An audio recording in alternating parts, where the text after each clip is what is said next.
women. Kung wala ka niyan, pwede mo namang kunin. Wala kang palusot kasi madaming paraan. Pangarap maliit, pag di ka kinamahan. Mga batang Tondo, magandang gabi sa inyong lahat. At ang balita ko, kanina pa kayong alas 6 ng gabi. E di wala nagsaing. Patay. Maraming titilap o na kaldero mamaya. Magandang gabi! Oh, nako, napaka-special naman itong lugar ninyo. Biriin ninyo, 2 senador. Kaliit-liit ng lugar natin, pero dinalaw tayo rito. O, palakpakan naman kay Senador Jimmy Bundok. At ang ating minamahal na senador ay may solusyon, si Amy Marcos. At mamaya, gusto niyo pa ng sorpresa? Ang laki-laki ng Pilipinas. Pero dito sa may haligi may nagpupunta.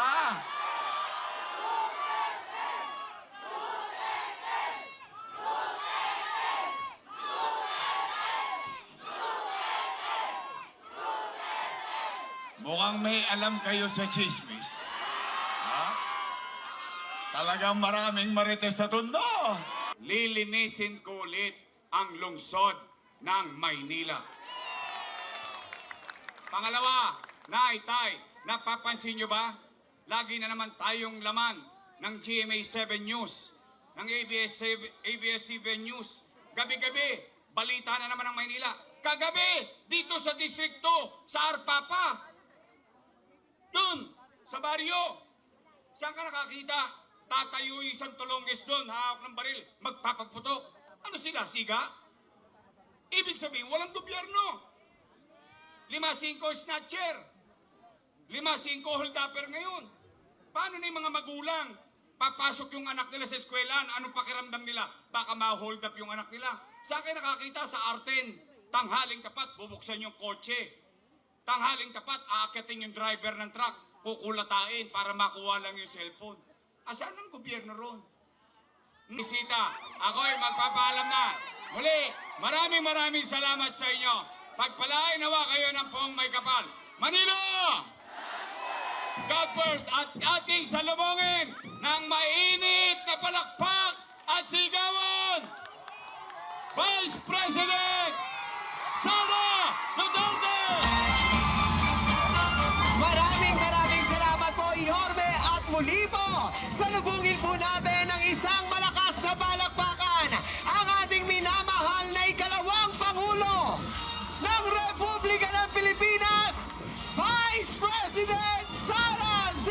Duterte!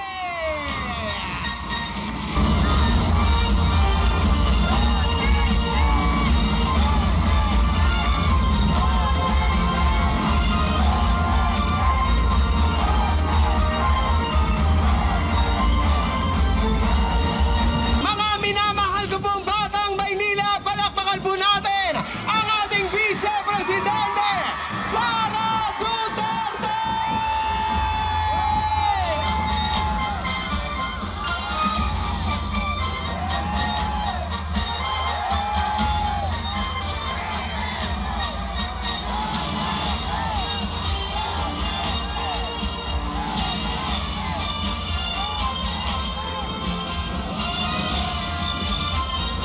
Muli po, mga minamahal ko pong batang Maynila, palakpakan po natin ang ating Vice Presidente, Vice President Sara Duterte!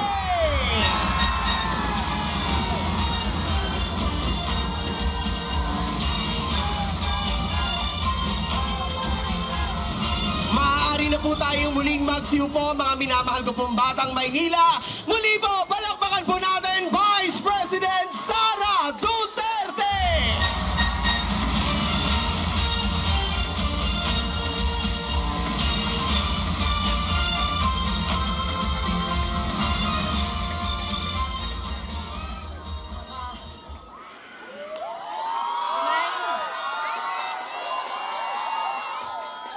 Assalamualaikum warahmatullahi wabarakatuh. Madayaw, mayong gabi kaninyong tanan. Magandang gabi sa inyong lahat.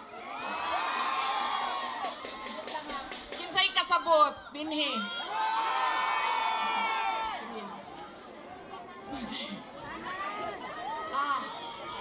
Unahin ko po muna ang aking mga pagpapasalamat. Una po, ang pagpapasalamat natin sa ating pinakamamahal na mayor ng siyudad ng Maynila, Isko Moreno Dumagoso.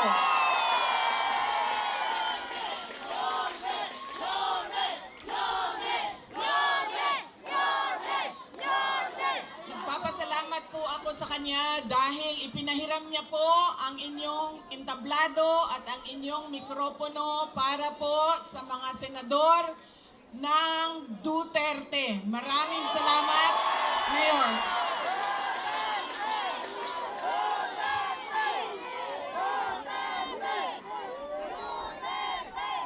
Ang sunod na pagpapasalamat ko ay sa inyong lahat, mga kababayan namin dito sa Maynila. Maraming salamat sa oras ninyo at sa pagkakataon na ibinigay ninyo sa akin at sa amin ngayong gabi na ito. Maraming salamat. Madami sa inyo ang wala pa na nihapon, hindi pa na naghapunan. Marami sa inyo ang hindi pa naghapunan, hindi pa nakaluto, at kanina pa dito, mainit, pero nandito kayo para sa amin at para sa bayan. Maraming salamat sa inyong lahat. Ang susunod ko pong pagpapasalamat, mahal ko kayo, ma'am. Mahalin din natin patuloy ang ating mahal na inang bayan, ang Pilipinas. I love you too. Sisterly love na ito, sis. Mahal ko kayo. Kaya ako nandito ngayon. Ang susunod po na pagpapasalamat ay mula po sa pamilya namin. Nagpapasalamat po kami sa pagmamahal at suporta na ipinapakita nyo kay dating Pangulong Rodrigo Duterte. Maraming salamat po.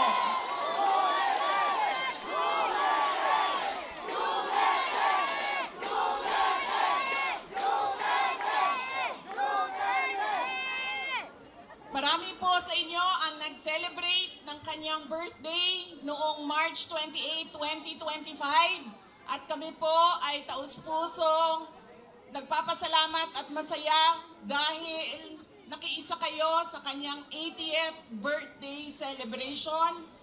Dahil hindi po lahat tayo ay mabibigyan ng pagkakataon na umabot ng 80 years old. Kaya maraming salamat at sinelebrate nyo ang kanyang 80 years. Ang susunod na pagpasalamat ay mula po sa akin.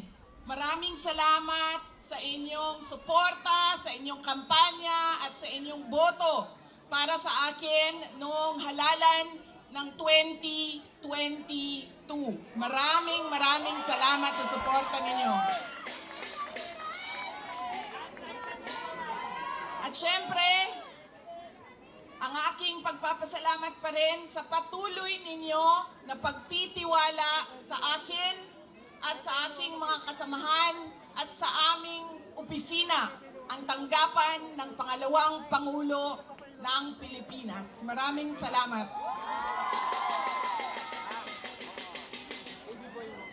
Ang amin pong pamilya ay merong malaking utang na loob sa inyong lahat, mga kababayan namin, sa pagkakataon na inyong ibinibigay sa amin na makapaglingkod sa ating bayan. Dako kaayo ang amo ang utang nga kabubuton kaninyong tanan, mga kaigsuonan namo. Sa higayon nga gihatag ninyo kanamo nga makaserbisyo sa atoang nasod. Daghan kayong salamat.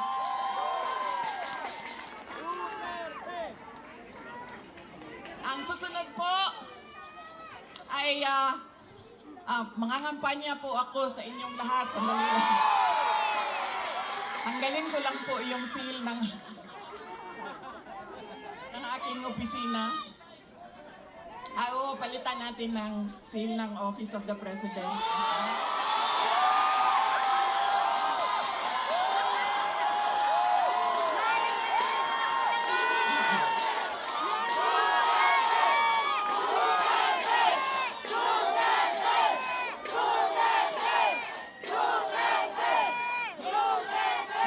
Tinanggal ko lang kasi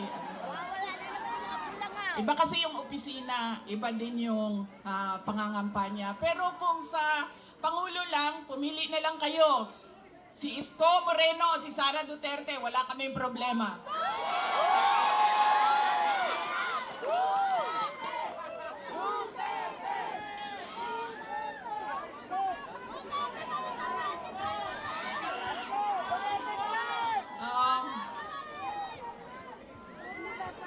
Bakit po ba lagi pabalik-balik o paulit-ulit ang problema ng ating bayan?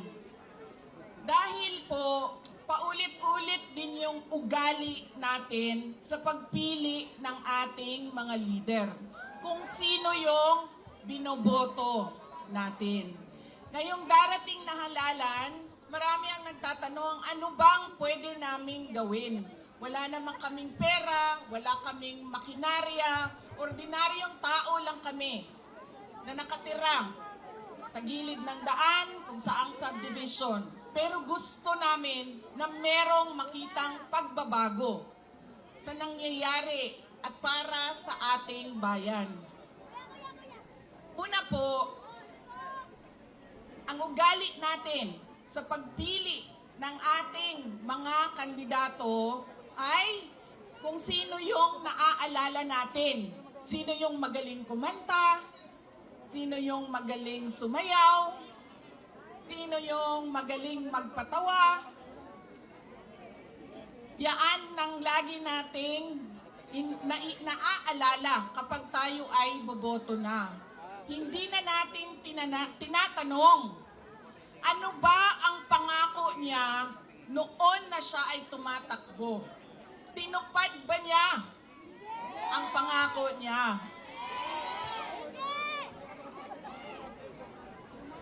Diba? Dapat tinatanong natin ang sarili natin, ano bang nagawa ng tao na ito? Nangako siya, sorry ma'am,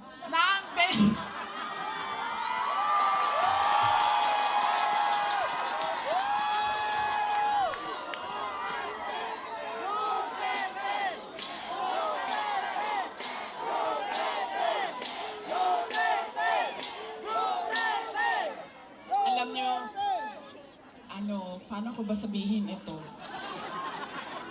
Hindi, ganito. Tulad na lang na magkaibang tao kami ni Pangulong Rodrigo Duterte. Si Pangulong Rodrigo Duterte ay hindi si Inday Sara Duterte. Si Bongbong Marcos ay hindi si Amy Marcos.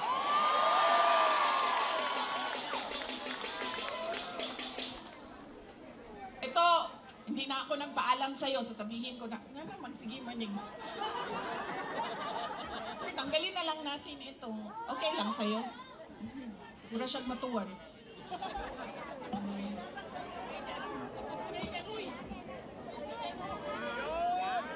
Ganyan na lang. Para din makita ninyo na pumayat na ako. Salamat, Martin Romualdez! Pumayat si Inday Sara!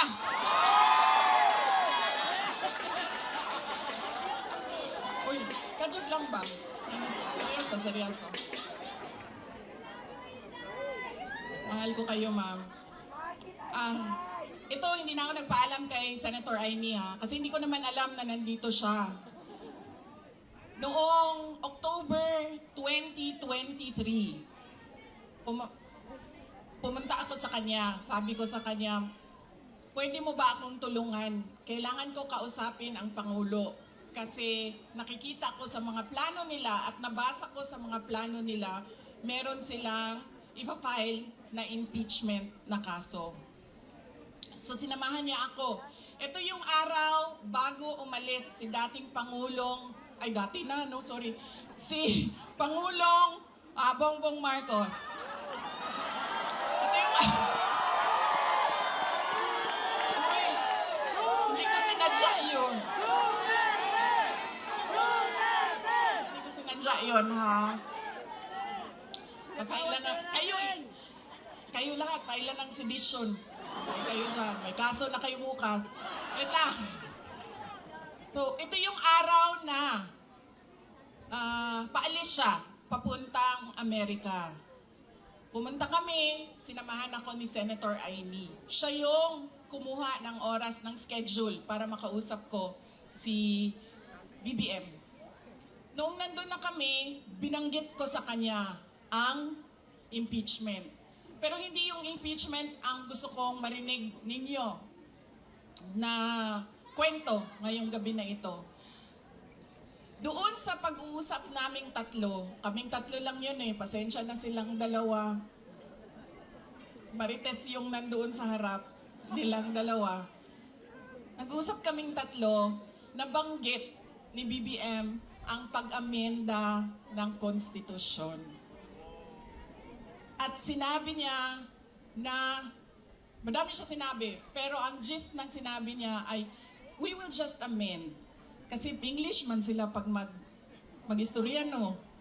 So ako dito, anak, kuya waning in English, eh. We will just amend the economic provisions of the Constitution. Nakirinig ko at nakita ko talaga na sumagot si Senator Amy. Sabi niya, that is a dangerous thing. Sabi niya, if you open the Constitution to amendments, you do not just open it to economic provisions.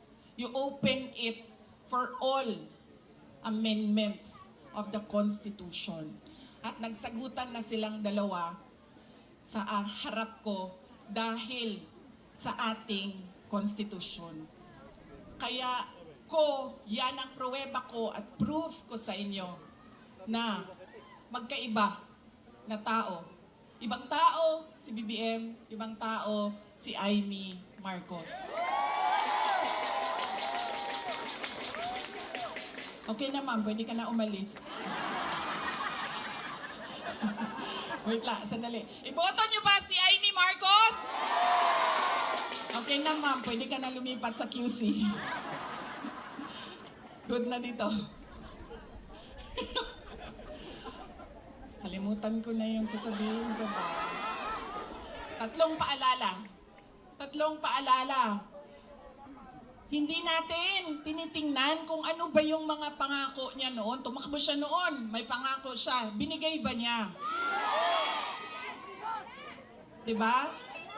20 pesos ang kilo ng bigas. Tapos ngayon, okay na daw.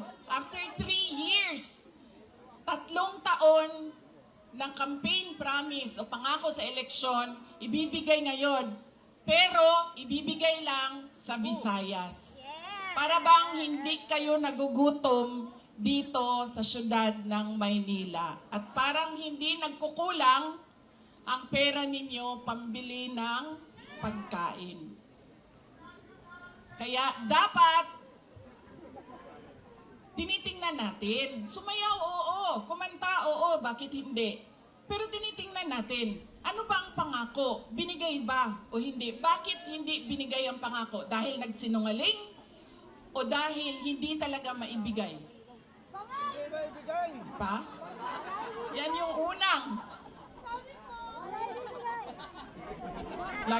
Lagi na lang tayo bangag. Sorry, ma'am. Nambubudol. I'm sorry, ma'am. Kasi naman sabi ko, okay na, mas ka.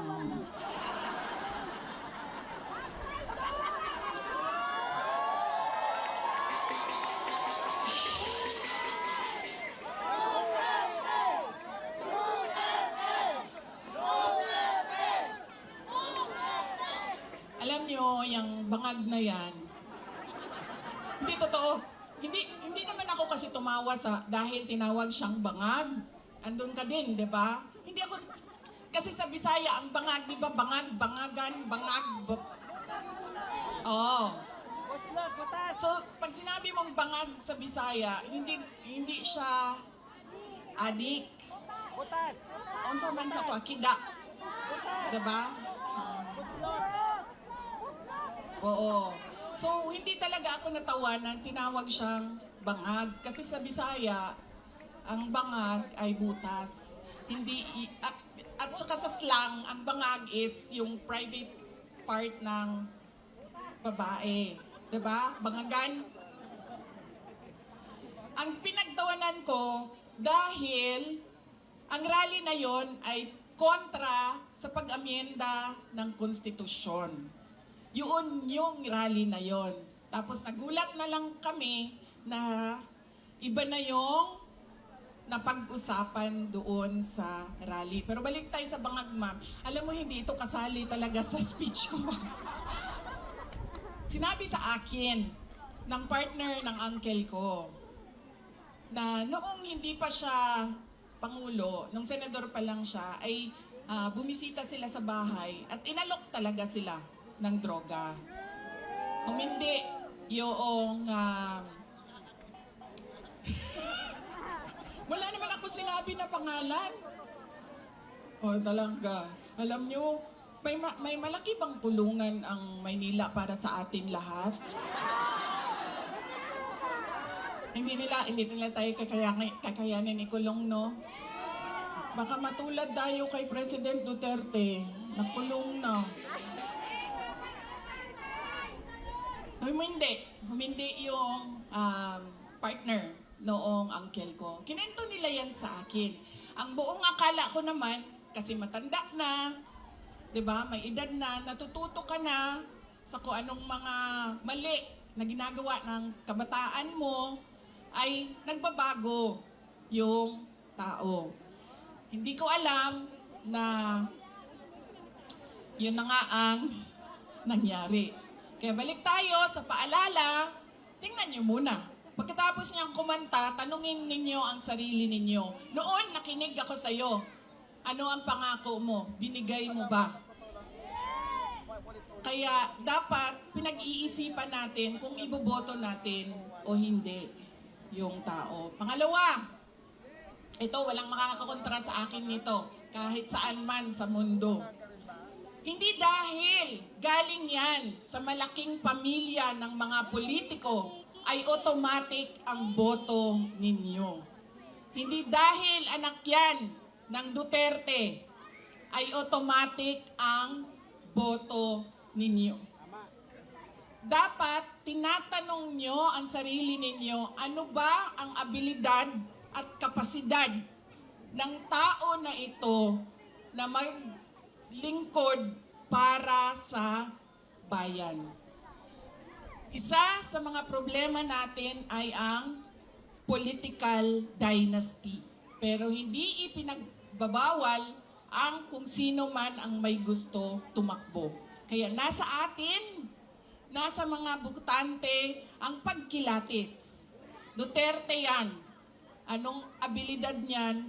Anong kapasidad niyan? At sino yan siya? Pangatlo, at huling problema natin, paulit-ulit, behavior, ugali natin sa eleksyon, sa halalan, ay yung palitan ng boto at pera. Dahil ilang beses na kayo tumanggap. Magkano bilihan ng boto dito? 1,000? 1,000? Grabe, 1,000 lang? Galing nga. Bigas ang dito palitan. Ilang kilo? 5 kilo, so magkano yun? 250? Mga 1,300 total na yon ang bili. Alam mo, lugi kayo. Taasan niyo yung presyo ninyo. Kasi galing ako doon sa Bacolod kahapon. tinatanong ko, magkano bili ng boto dito? Noong 2019 daw, 2,000. 2022, 3,000. See? Sabi ko, taasan ninyo ang presyo ninyo eh. Tapos nung, ito daw, itong eleksyon na ito, 2 to 3,000. Sabi ko, hindi nyo pa alam kung magkano kasi wala pa namang bilihan. Pero sabi nila, mga 2 to 3,000 daw yung bilihan ng boto doon. Kaya kulang ang hingi ninyo.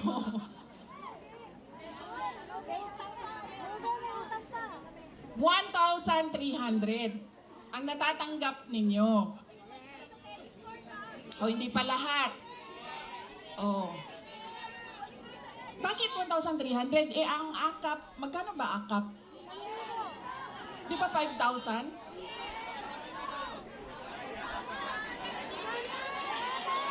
3,000? May kaltas pa yon. Diba? One for you, one for me, one for you, one for me.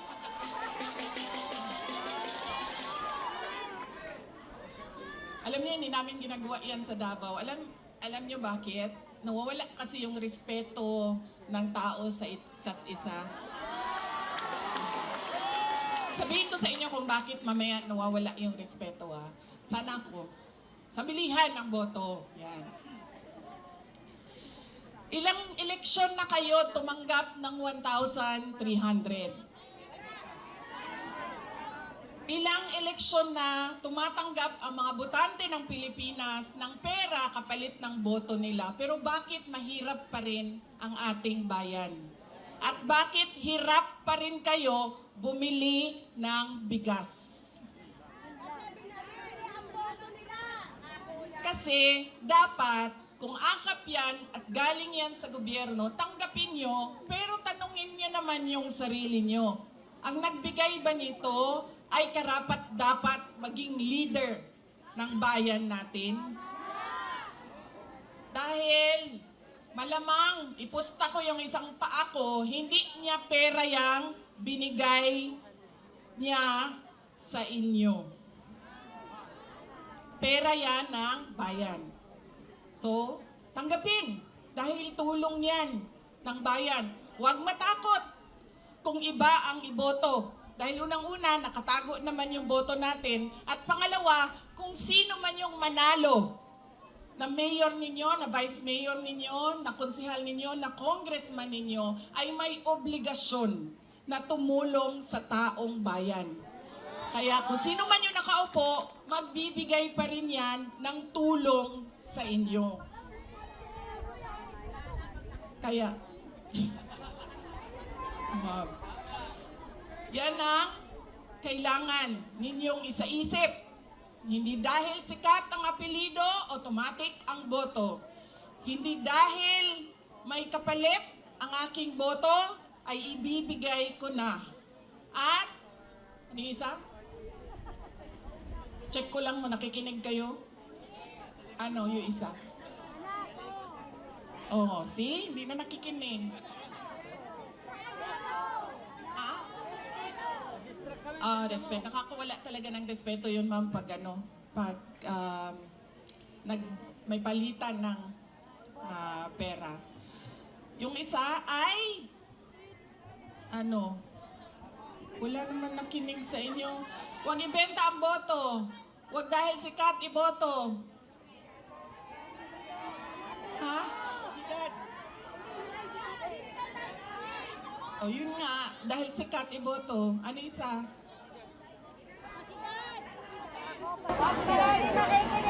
Oy, grabe yung... Kung saan man ako pumupunta, nangungumusta sila lahat. Tapos nagpapasabi pa sila, kanina, meron iilan dyan sa likod na pakisabi, kamusta kay Tatay Digong. Kahit hindi ko siya kilala, lagi yung mga tao, hindi ko kilala sa pangalan, sinasabi nila, pakikamusta kay Tatay Digong. Ayun. Siya po ay nakakulong Anak po ako ng nakakulong na at okay naman siya. Madami din ang nagtatanong, kamusta na si Tatay Digong? Sinasabi ko, lagi okay naman siya. Ang problema lang ay hindi siya marunong maglaba, magluto, at maglinis ng kwarto. Dahil yon ay ginagawa sa kanya lagi ng mga asawa niya. Madami pong asawa ang aking tatay.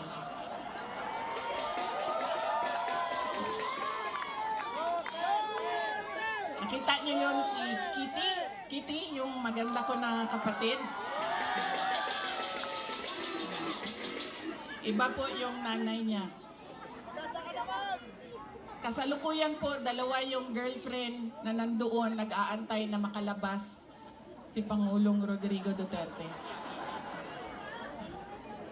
Totoo yan.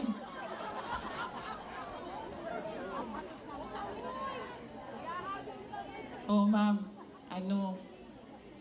hindi daw nila kinidnap yung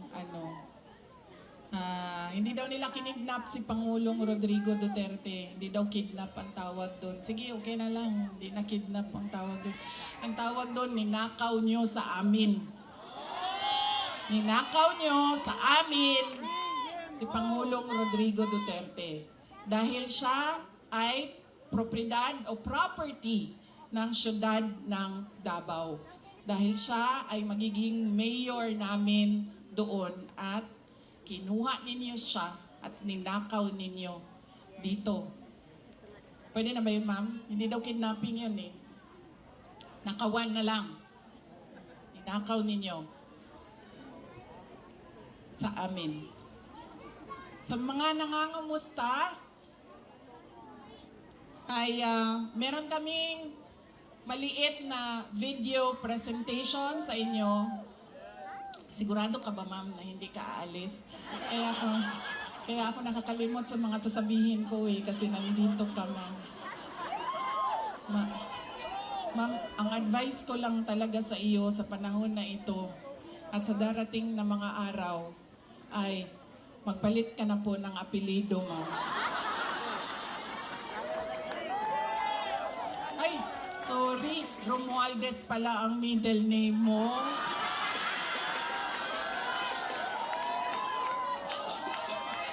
Mabait to.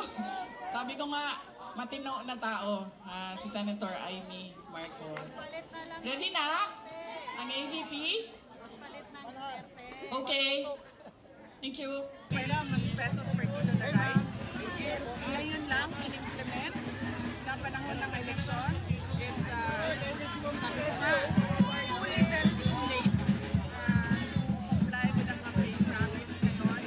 At para lang din sa isang pang darating na eleksyon sa lugar, Visayas, kung saan mahina ang numero ng mga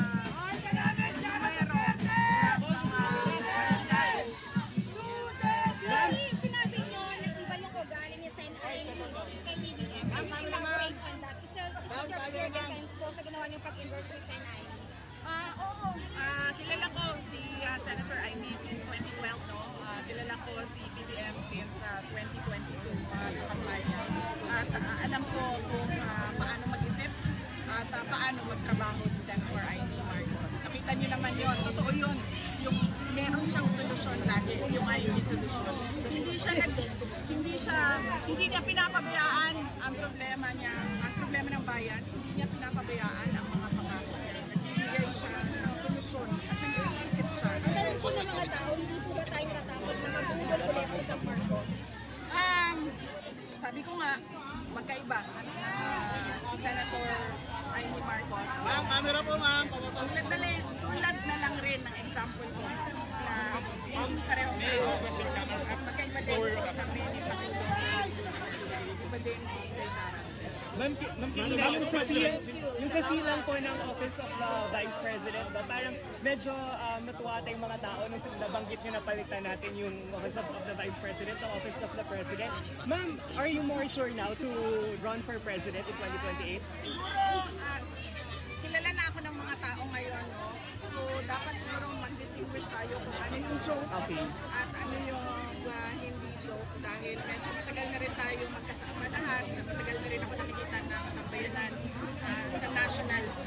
naiintindihan na nila kung ano yung joke at hindi joke. VP, preparations question po is- for impeachment. Ano? Preparations for impeachment. Recently had a meeting with the legal team and we were discussing each article of impeachment and discussing the defenses and preparing witnesses according to the evidence and according to the complaint that was You ever heal the rift with President Marcos? Do you think you can ever heal the split with President? Can you ever heal the split, the division between you and President Marcos? I don't think so because we cannot solve the problems of the country. The problem now is that there were campaign promises made and we have yet to see those promises in the country. But it seems like a very personal split between you, not a bad feeling. I already explained why I resigned from Department of Education, and it was about the Department of Education budget. And I was in that rally in Davao City in January 2023, where I opposed the amendments to the Constitution, to the People's Initiative, the PI. So these are legitimate issues with the administration and the government. Are you angry with him, with President Marcos? Personally, no. But I am angry because he presented himself as president. He presented himself to run as a candidate for president, and he was voted by the people because of what he said on stage. And we cannot, he cannot deliver on his promises when he was on stage on 2020. Ma'am, reaction niyo lang po sa sinasabi ni Yusek Ler na krimen naman na po hindi gabi-gabi lang. Hindi daw po gabi-gabi lang ang krimen, sabi ni Yusek Ler. Ikaw po tumataas. Kabila. Hindi daw po mataas ang krimen. Hindi naman po ang ang Chief Castro Philippine National Police. So dapat tingnan nila yung data ng Philippine National Police at bumaba sila doon sa mga barangay at komunidad para makita nila yung reklamo ng mga tao, lalong-lalo na doon sa mga nangyayari na hindi nare-report sa mga Senator Amy,